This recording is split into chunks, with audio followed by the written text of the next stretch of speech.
Қайырлы күн, құрметті көрермен, менің каналыма қош келдіңіздер. Бүгін сіздермен өте ерекше әрі жаңа жылдық дастарханыңыздың сәнін келтіріп тұратын мандарин салатын жасайтын боламыз. Жасалу жолы өте оңай әрі қарапайым қоспалардан тұрады.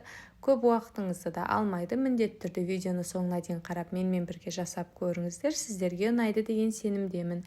Каналыма тіркелмеген жаңа көрермен болсаңыз, міндетті түрде тіркеліп алуды ұмытпаңыздар. Ең алдымен бізге тауықтың төс еті қажет болады. Алдын ала пісіріп аламыз және де майдалап төртбұрышты етіп жіңішке етіп турап шығамыз. Тауықтың төс етін алдын ала пісіріп болғаннан соң кішкене салқындатып алсаңыздар турауға ыңғайлы болады.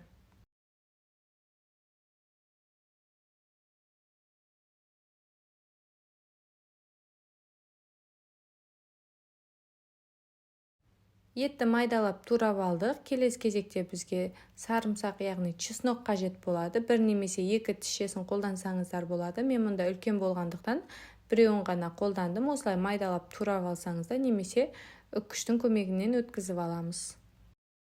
Содан соң бізге ірімшік қажет. Бізге 100 граммдай ірімшік жеткілікті. Өзіңізге ұнайтын кез келген ірімшікті алып, үккіштің ең кішкентай майда бөлігінен өткізіп аламыз.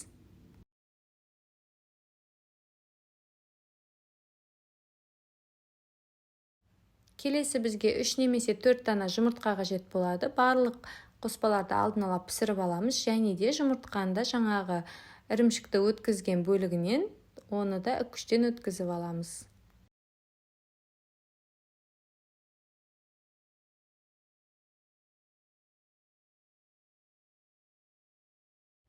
Келесі бізге кішкене ғана укроп қажет болады, оны да қосып жібереміз. Содан соң дәміне қарай тұз саламыз және де майонез қосамыз. Майонезді көп қосудың қажеті жоқ. 3 немесе 4 ас қасықтай қоссаңыз жеткілікті. Өйткені майонезін көбірек қосып жіберсеңіз, салатыңыз өзінің формасын ұстамай езіліп қалатын болады. Қазір мандарин етіп жасаған кезде сол үшін де майонезді көп қосудың қажеті жоқ. Барлығын жақсылап араластырып аламыз. Мінекей біздің салатымыздың ең басты қоспалары дайын болды. Өте қарапайым заттардан өте оңай жасалынады, қыздар. Мінекей барлығын осылайша араластырып, бөліктерге бөліп алсаңыздар болады. Қанша мандарин жасайтындарыңызды осылайша бөліп аламыз. Енді бізге мандаринімізді жасау үшін сәбіз қажет болады. Сәбізді пісіріп аламыз және де үккіштің қатты үлкен бөлігінен емес, орташа немесе майдалау бөлігінен өткізіп алатын боламыз.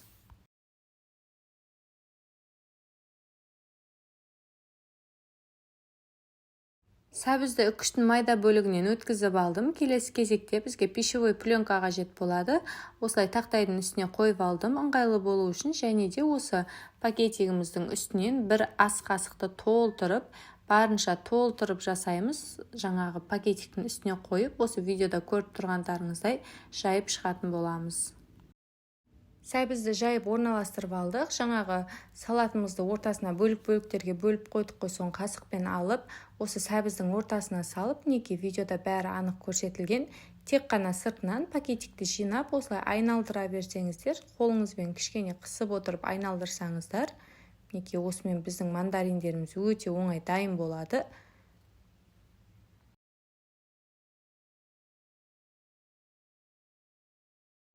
Барлық мандариндерді осылайша кезекпен жасап ала береміз. Жасалуы өте оңай, қыздар. Міндетті түрде жасап көріңіздер.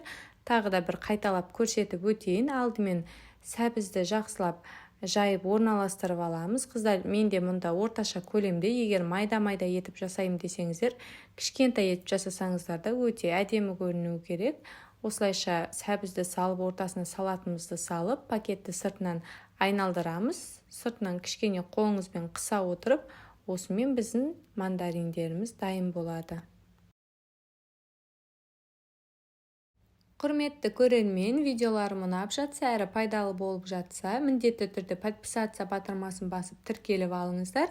Және де тегін лайктарыңызды аямай басып, пікір қалдырып отыруды да ұмытпаңыздар.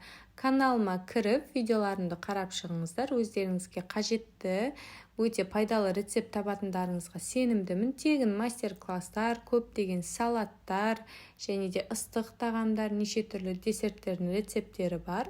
Міндетті түрде каналыма кіріп, видеоларымды да қарап өтіңіздер. Осымен біздің мандариндеріміз дайын болды. Сыртынан осылай пышақтың көмегімен кішкене басып шықсаңыздар болады. Мандариннің сыртының жаңағы сызықтарын, яғни узорларын жасап шықсақ та болады.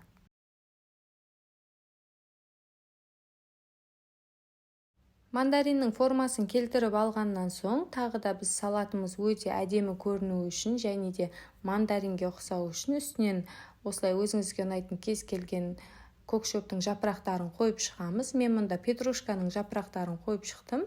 Өте әдемі әрі нағыз мандаринге ұқсап, дастарханыңыздың сәнін келтіріп тұрады. Осылайша әдемілеп сәндеп шығамыз. Осымен біздің салатымыз дайын болды. Өте ерекше, әдемі, дастарханыңыздың, әсіресе жаңа жылдық дастарханыңыздың сәнін келтіріп тұратын мандарин салатымыз дайын болды. Өте оңай әрі ерекше, қарапайым қоспалардан міндетті түрде жасап көріңіздер. Видеоларымды соңына дейін қарап, каналымды қолдағандарыңызға баршаңызға көп рахмет.